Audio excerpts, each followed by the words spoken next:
20장 11절 12절로 보시면 핵심되는 부분이고요. 나머지 부분은 한번 한글 번역으로 쭉 읽어보시면 다 조합이 맞춰질 거라고 생각을 하는데요. 11절하고 12절에 사람이 준행하면, 여기서 준행이라는 게 이제 아셔라는 히브리어인데 사람이 행하면이라고 되어 있습니다.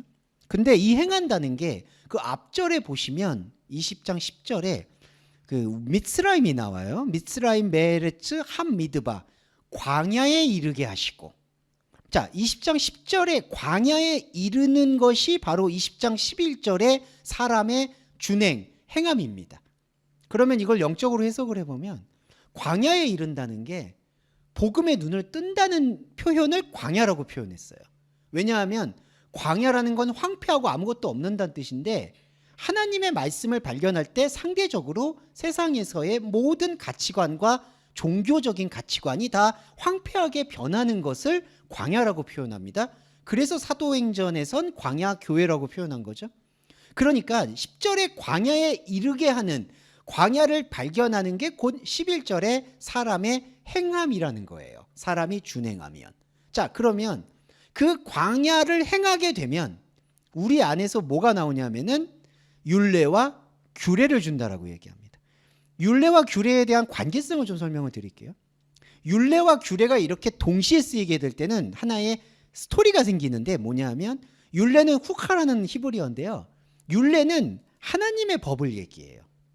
광야에서 행하는 하나님의 법. 그러니까 이 법은 외부에서 사람들이 볼 때 지켜야 될 법이 아니라요, 하나님과 나와 상관할 수 있는 그 커뮤니케이션 수단, 그러니까 소통 수단이라고 생각하시면 돼요. 자, 이 율례라는 히브리어 자체가 그런 게 아니에요. 율례라는 후카라는 히브리어는 외부 사람들도 다 똑같이 쓰는 법이라는 뜻이에요. 그러니까 법이라는 게 우리가 지금 여기서 쓰는 법이라는 단어나 저기 밖에서 종교인들이 쓰는 비종교인들이 쓰는 법이라는 단어와 법이라는 단어는 차이가 전혀 없어요, 여러분. 여기 히브리어 율례라는 후카도 차이가 없어요. 그런데 하나님이 지금 에스겔에게 영적 비전을 줘서 주는 후카, 율례는 어떤 율례냐면은 바로 광야에 있는 율례. 그러니까 이 법은요, 세상에서 말하거나 레위기나 민수기에서 말하는 뭘 하라, 뭘 하지 말라, 이러한 컨텐츠, 내용이 아니라는 거예요. 여기서의 율례는, 후카는 하나님과 광야에 있는 내가 맺게 되는 관계의 법을 얘기하는 겁니다. 관계의 법. 그러면 그냥 관계라고 얘기하지 왜 법이라고 얘기하느냐? 하나님의 자기 약속이라는 거예요, 이게. 하나님이 내가 너와 함께 하겠다, 할 수밖에 없다. 그거를, 법이라는 거는 명문화, 명시화하는 거잖아요. 명문화한다는 거예요. 이게 후카입니다. 자, 그러면 이 후카의 율례를 통해서 미슈파트, 규례가 깨달아지는 거예요. 그러면 이 후카는 뭐였냐면, 율례는 하나님과 내가 맺는 관계의 핵심을 말하는 거고, 규례는 뭐냐 하면 그 관계의 핵심을 가지고 나한테 주어진 유한한 삶을 살아갈 때에 새롭게 구성해야 될 관계성을 말하는 거예요. 이게 좀 표현을 좀 어려운 말들로 계속 드려서 죄송한데, 딱히 다르게 표현할 것들이 좀 많지가 않아서 좀 설명을 드리니까 양해해 주세요. 자, 율례와 규례에서 먼저 생각해 주셔야 될 부분은 사회 윤리적으로 지키는 게 여기에는 개입이 안 된다는 걸 일단은 염두에 두셔야 돼요. 여기 11절의 율례와 규례는 일단 하나님과의 법을 얘기하는 거고, 규례는 그 하나님의 법을 가지고 내가, 나한테 주어져 있는 인생이 있잖아요. 나한테 주어져 있는 관계, 그 관계를 하나님의 후카, 율법의 눈으로 다시 보게 하는 행동을 미슈파트, 규례라고 얘기하는 거예요. 그런데 여기서 어려운 게, 이 미슈파트가 새롭게 주어져 있는 하나의 어떤 행동이냐, 그게 아니라요, 나의 인생은 그냥 인생대로 살아가는 것인데, 그리고 그 인생에는 하나님과의 의미도 있지 않아요. 그러니까 요 인생을 통해서 열매로 하나님이 받으시는 게 아니잖아요. 그런데 하나님의 인생, 우리가 인생을 살아가고 있는데 하나님의 영광의 빛이, 하나님의 영광의 법이 비추어지게 될 때 이 인생은 인생 그대로 있는데, 이 인생과 여러분 똑같은 하나의 영적인 숨이 두 개가 보여지게 된다라는 거예요. 이게 두 개가. 이게 하나님의 법과 사람의 법입니다. 자, 사람의 법도 투명하게 보이는데 이대로 사는 건데 동시에 이 사람의 법과 함께하는 하나님의 법의 체계가 보이기 시작하는 거예요. 이게 천국이에요. 그러니까 이 율례와 규례라는 게, 이 미시파트 규례라는 게 보이는 게, 이 규례를 사람의 법에다가 적용해가지고 나는 하나님 자녀다운 백성이야 라고 구별한 삶을 사는 게 전혀 아니라, 사람의 법은 사람의 법에 주어진 대로 사는 것인데 그리스도인은 그 주어진 대로 법을 살아가고 있는 그 순간순간에 동시에 하나님의 미시파트, 하나님의 법을 보면서 나아가는 상태를 얘기한다는 거예요. 그런데 20장 12절을 보시면 내가 그들을 거룩하게 하는 여호와인 줄 알게 하려고 내 샤파트를 준다라고 표현해요. 안식을 준다라고 얘기해요. 자, 안식은 뭐냐 하면 이제부터 이제 하나님의 말씀의 활동에 대한 우리의 영적인 전쟁이 시작되는 부분인데, 자, 사람의 법이 보였고요, 하나님의 법이 보였어요. 그러면 제가 아까는 순진하게, 솔직하고 순진하게 사람의 법은 사람의 법대로 가는 거고 하나님의 법은 하나님의 법대로 가는 거다라고 말씀을 드렸지만, 중요한 건 이 사람의 법 안에 그냥 사람의 법만 있는 게 아니라 안타깝게도 하나님처럼 되고 싶어 하는 욕망의 법이 여기에 더 씌워져 있다는 거예요. 이 사람의 법에. 그리고 말씀을 볼 때 사람의 법, 하나님의 법을 이렇게 투명하게 볼 수 있어야 되는 것인데 그게 되지 않고 하나님의 법을 사람의 법 안으로 사로잡아서 집어넣어가지고 여기 안에서 하나님의 법을 어찌되었든 찾아내라라고 자꾸 명령하고 강요하고 체근하는 거예요. 이게 사람의 법이라는 이 세상이 갖고 있는 강력한 욕망이에요. 아주 강력해요. 자, 우리가 아까 복음을 정리하기 위해서 하나님 차원에서의 설명을 말씀드린 건 이거예요. 너는 그냥 너를 살아라. 내가 너에게 관심도 두지 않겠지만 버리지도 않겠다라는 거예요. 그냥 쉽게 말씀드리면 우리 인생을 하나님께서, 제가 저번에 항상 관심을 가져주신다고 말씀드린 이유는 우리가 이 사람의 법도 살아가야 되는 동물이니까 여기는 여기대로 사는 거예요. 자, 하나님 관점에서는. 하지만 나는 너의 이 사람의 인생의 열매를 가지고 너를 의롭다, 너를 잘못했다 절대로 판단하지 않을 거야, 정죄하지 않을 거야 라고 약속을 하시는 거예요. 그 대신 너는 이 사람의 법을 살아가면서 나의 법을 보면 돼. 자, 하나님의 차원에서의 말씀의 선포는 아주 단순한 거예요. 사람의 법은 사람의 법도 살고 거기서 나오는 게 아니라 이렇게 혼적인 자아를 이용해서 하나님의 말씀을 보는 하나님의 법을 봐. 이러면 유래와 규례, 후카와 미스파트가 하나님의 차원으로 이렇게 선명하게 비춰지는 거예요. 그런데 자, 이건 하나님의 차원의 말씀이에요. 자, 우리의 현실 차원은 이게 완전히 뒤엉켜 있다는 거예요. 하나님의 법이 따로 있다라고 생각을 해도 이게 또 여기로 들어오는 거예요. 사람의 욕망의 법, 하나님처럼 되고자 하는 법. 그러니까 그걸 증명하는 게 모세를 통해서, 모세가 하나님을 만나서 레위기와 민수기에 여러 가지 미시파트가 나왔거든요. 규례가.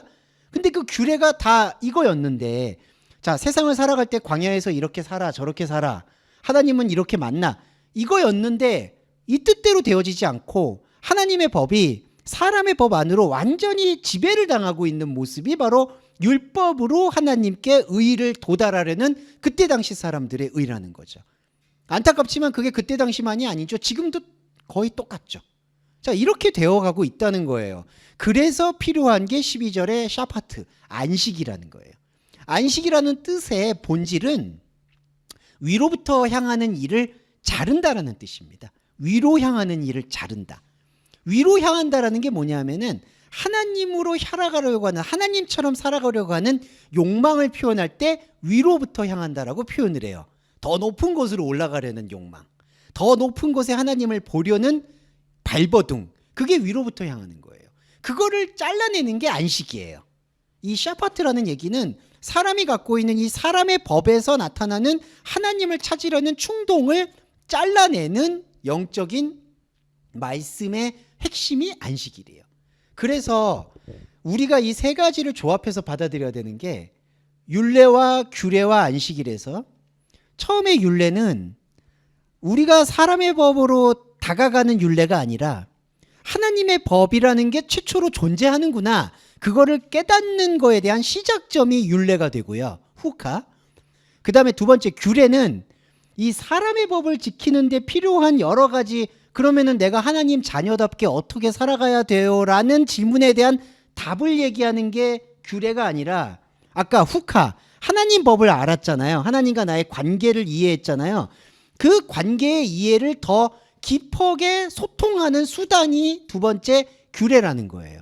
자, 그런데 현실은 이렇게 후카, 율례와 규례가 여기서 움직여야 되는데, 여기서 움직이게 되는 것들이 이루어지지 않고 율례라고 생각하는 그 첫 시작점부터 이 사람의 법에다가 다 지배를 당하니까 사람의 법에서 율례든 규례든 다 풀어내려고 하는 거에 사람이 미쳐버린다는 거죠. 아예 여기에 사로잡히게 된다는 거죠. 거기서 필요한 게 안식의 말씀이라는 거예요. 그래서 사람의 법, 너는 자꾸 하나님의 법이 있고 사람의 법이 있는데 하나님의 법을 하나님의 법으로 가게 내버려 두어야 되는데 그러지 아니하고 사람의 법으로 하나님의 법을, 하나님의 규례를 내려앉히려고 하는구나. 너는 계속 그거를 각성하고 깨우쳐야 된다라고 얘기하는 게 안식일이라는 거예요. 그래서 계명을 진짜 지키는 거는 안식일을 지키는 건데, 안식일을 지키려면 우리 인간의 이러한 충동과 관계를 바로 깨우치는 게 바로 율례, 규례, 안식, 이 3위가 회복이 되는 거예요. 그래서 제가 11절과 12절에 이 거룩하게 된 신생의 장소다 이렇게 표현드리는 이유가 이 세 가지 관계성에 대한 설명이다라고 생각해 주시면 되겠습니다. 요게 좀 복잡해서 조금 송구스러운데, 근데 여러분 이게 오해하지 말으셔야 되는 게, 이게 원어를 보시는 입장에서 이렇게 차별해서 보고 싶어 하는 게 있는데 그게 아니라요.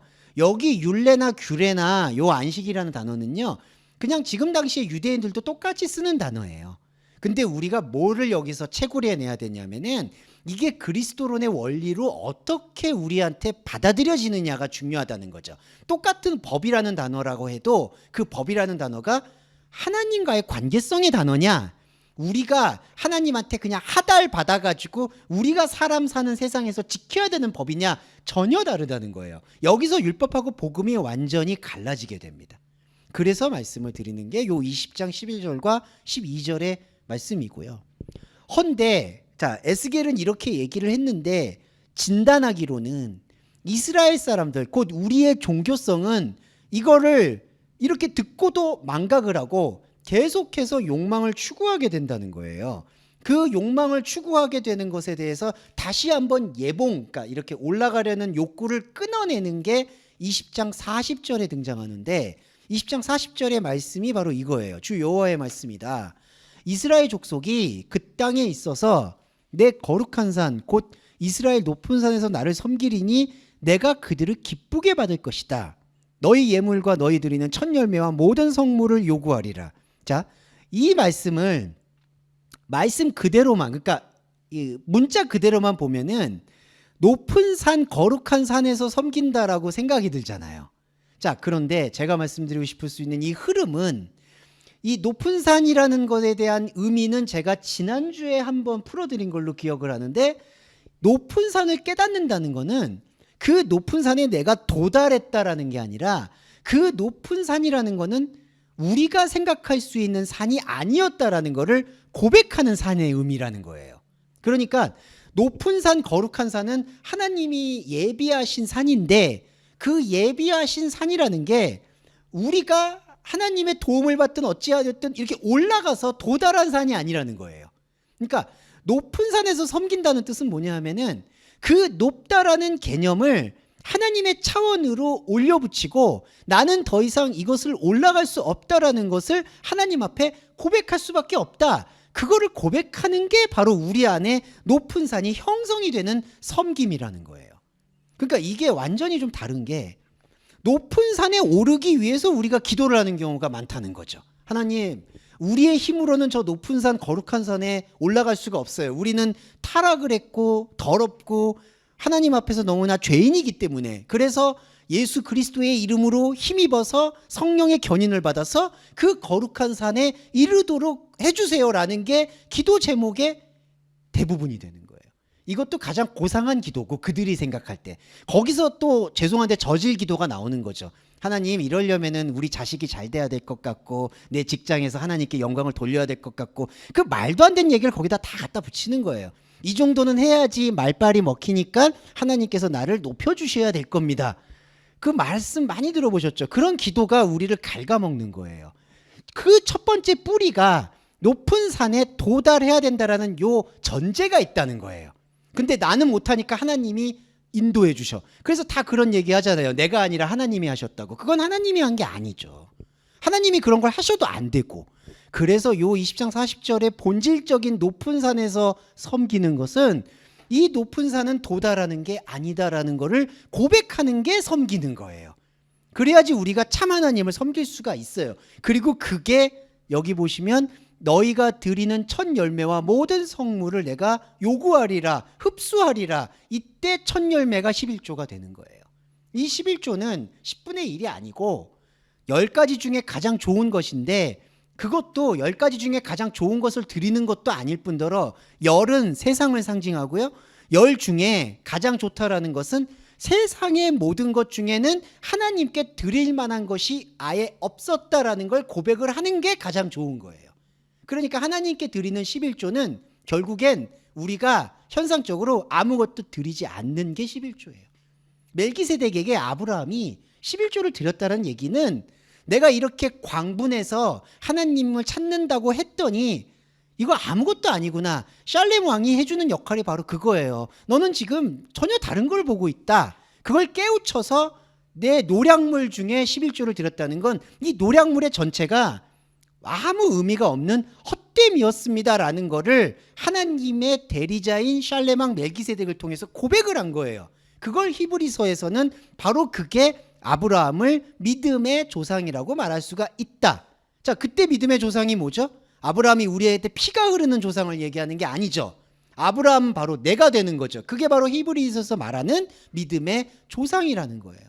그래서 우리가 이거를 눈을 열고 깨우치면 제일 중요한 게요. 40절에 이 전제만 바꿔도요. 우리 삶이 바뀐다 이 내용이 아니라 하나님의 미시파트, 하나님의 법이 선명해진다는 거예요.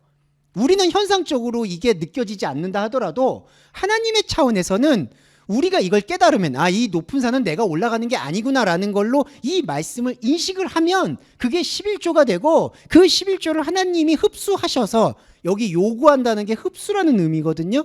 하나님이 흡수하셔서 우리를 의롭다 여기신다라는 거예요. 그리고 그 약속은 변개가 되는 게 아니고 내 사람의 법의 감정이나 현상이 변하는 것과 무관하게 이게 말씀 예배의 영적 효능이다라고 설명을 드릴 수 있겠습니다. 자, 이 영적 효능에 대한 걸로 잠깐 이어서 21장을 말씀을 드리고 잠깐 쉬었다 할 텐데요. 자, 21장은 전체적으로 칼에 대한 얘기를 하고 있습니다. 저 코로나 검사 받았으니까 걱정 안 하셔도 됩니다. 네. 네. 그거 저기 종식 선언 나올 때까지는 제가 매번 계속 검사를 받을 테니까 그걸 염려 안 하시고 대응해 주시면 생각해 주시면 좋을 것 같아요. 마스크를 벗고 하니까 혹시 이해해 주시길 바라고요. 자, 칼에 대한 얘기로 넘어가 보면 자, 20장에서는 이스라엘에게 율례, 규례, 안식일 그리고 높은 산을 섬길 수 있는 유일한 방법들 그게 이제 말씀의 깨우침이죠. 그 다음에 칼이 나오는데 그 다음에 이어지는 게 칼인데 칼의 핵심은 뭐가 있냐면요. 이 칼이라는 단어의 이 어원은 하라부에서 유래하는데 완전히 메마른 상태를 뜻해요. 이게 완전히 바닥을 보이는 상태. 그러니까 뭔가 거기서 기대하고 흠모할 게 하나도 찾을 수 없는 상태. 그러니까 이렇게 쩍쩍 갈라져 있는 그런 마른 땅의 의미가 이 칼이라는 헤레브라는 단어에서 유래한 하라브라는 기원에서 찾아볼 수가 있다는 거예요. 그래서 칼은 삭제라는 뜻도 있는 거예요. 이게 끊어내다, 잘라내다라는 뜻을 좀 더 어원을 추적을 해보면 삭제하다. 그러니까 아예 소멸시키다는 뜻이 있는 거죠. 자, 그러면은 뭐가 있을까요? 앞에서 보면은 우리 그리스도인의 궁극적인 은혜는 뭐라고 얘기할 수 있냐면은 사람의 법은 사람의 인생대로 살아가고 하나님의 인생에 하나님의 법대로 받아들이고 하나님이 볼 때 가장 생명의 이상적인 상태는 사람의 법은 사람의 법대로 사는 것이고 하나님의 법은 하나님의 법대로 살면서 이게 동시에 가다가 육의 옷을 벗으면 사람의 법의 도구는 내려놓고 하나님과 관계 맺었던 그 하나님과의 관계성만으로 또 새로운 패러다임, 새로운 세계를 맞아들이는 거예요. 자, 이게 그리스도인의 축복이고 그냥 구원이에요. 근데 이러려면은 아까 말씀드렸듯이 우리의 현실은 사람의 법, 하나님의 법이 있는데 이게 두 개가 이렇게 평행하게 못 가고 다 잡아먹는 거예요. 하나님의 법을 어찌되었든 사람의 영광 돌리려는 자리로 하나의 말씀을 어떤 토시로 봐도 어떻게든지 이걸 끌어당겨요. 그래서 이걸 다 우겨싸요. 칼은 뭘까요? 이걸 끊어내는 거예요. 그러니까 말씀의 칼이라는 게 내가 세상에 칼을 던지러 왔다라는 얘기는 이걸 끊어내 준다는 거예요. 자, 우리의 삶의 현실은 두 개가 병행되게 못 가게 하고 어찌되었든 이거를 다 갈고리로 묶고 있다는 거예요. 이거를 매 순간 예배자가 끊어내는 예배는 바로 이 칼에 대한 이해라는 거예요. 지금 저와 여러분이 하는 그 이해, 이게 칼이에요. 그리고 이 칼은 세상의 법에서 하나님의 법을 찾을 만한 아무 쓰임새가 없다는 거를 깨우치는 메마름을 뜻하는 거예요. 그래서 이 메마른 게 나쁜 의미로 볼 수가 없죠. 이 메마름을 깨우치게 되면 내가 세상의 법에 대해서 더 이상 기대할 것도 의지할 것도 찾지 않게 되고 오직 하나님의 법과 세상의 법을 병행시킬 수가 있는 거예요. 이 병행이란 단어를 사실 제일 어려워하세요. 병행이라고 얘기를 들을 때 뭔가 뜨뜻미지근하기도 하고 정리가 다 안 된 것처럼 보이니까. 하지만 이게 중요해요, 여러분. 이게 사람이 잘못하면은 아예 세속주의로 빠지거나 나 이런 거 복잡하니까 그냥 안 들을래 하는 거나 아니면 아니 말씀을 봤으면 뭐 이렇게 끊어내야지 칼을 양자택일로 생각하는 경우가 많아요. 그러니까 이거 끊어내고 그냥 저기로 가. 이거는 전형적인 영지주의입니다. 영지주의는 영으로 가지도 못해요. 그냥 가다가 가는 것처럼 보이지만 어느 순간 보면 하나님의 법은 오가는 데 없고 그냥 세상에서 하나님 추구하는 데 있는 모습을 보는 거예요. 칼은 그런 개념이 아니라 이거를 그냥 같이 갈 수 있게 만들어주는 이 도구가 되는 거예요. 자, 같이 갈 수 있다는 뜻이 여기에서 3절하고 4절에 나와 있는데 내가 여호와의 말씀에 내가 너를 대적하여 칼을 칼집에서 빼어 의인과 악인을 너에게서 끊을지니라. 22장 4절 내가 의인과 악인을 너에게서 끊는다. 요거 원문 잠깐 말씀드릴게요. 히케티 민메크하고 차디크 바라샤예요. 자, 이거를 풀이를 해보면 뭐냐 하면 의인하고 악인을 이렇게 가른다는 게 아니라요. 의인하고 악인은 같이 묶고요. 차디크 에러샤. 의인하고 악인 자체를 너에게서 소멸시킨다는 뜻입니다. 직역을 하면. 자, 그러면 직역의 의미를 뉘앙스 살려볼게요. 자, 내 칼을 너에게 주어 너에게서 의인과 악인을 소멸시킨다라는 뜻이에요. 이 무슨 뜻이죠? 선악과를 소멸한다는 뜻이에요. 그러니까 여기서는 의인하고 악인을 갈라서 너를 의인의 편에 세울 거야가 아니라는 거죠. 이 의인과 악인은 우리가 생각하고 있는 의인과 악인이라는 거예요.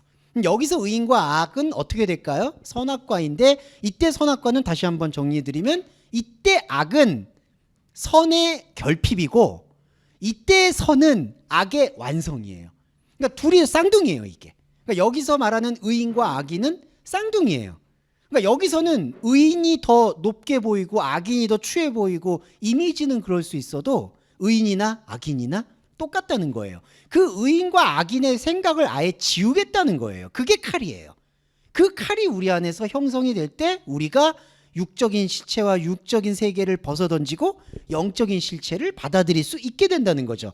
여기서 또 벗어던지는 거는 버리고 영으로 간다는 얘기가 아니라 육과 영이 함께 움직이게 되는 새로운 메커니즘이 형성이 되는 거예요. 하나님과 다르지만 하나님과 하나라는 이 완전한 시스템, 하나님의 생명이 우리 안에서 성취가 되는 거예요. 이게 언약입니다.